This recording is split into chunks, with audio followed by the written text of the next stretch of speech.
Happy birthday, Learned Society of Wales, on our 15th birthday. What an achievement. We're here tonight to celebrate 15 years of the Learned Society of Wales.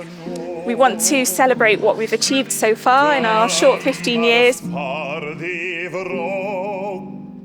Digon ffodus heno yma I gael bod yma ar noswaith go arbennig gyda Cymdeithas Ddysgedig sydd yma yng Nghymru ac yn cael fy anrhyddeddu.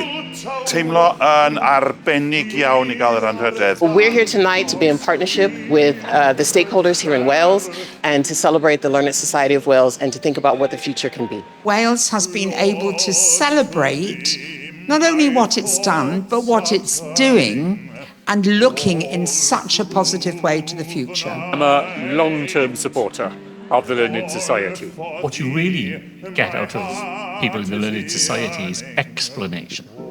The ability to use their expertise and translate that into terms that people who will never know everything they know, but that can be informed by it. Ni ro'n ni wrth y modd yn ymuno â'r Cymdeithas Ddysgedig am yr holl resymau mae llawer o'r siaradwyr wedi siarad amdanyn nhw'n barod. Mae'r Cymdeithas dwi'n meddwl yn adnodd cenedlaethol arbennig iawn. The Early Career Network really helps people to, connect with each other, but also find purpose, common purpose in what they do, in the ways that their research can impact Wales. We all know about the challenges that Wales faces, and what's really great about the Learned Society of Wales is by having this, you have the best ideas that Wales has. In today's age of disinformation, we need to shout about the importance of evidence more than ever.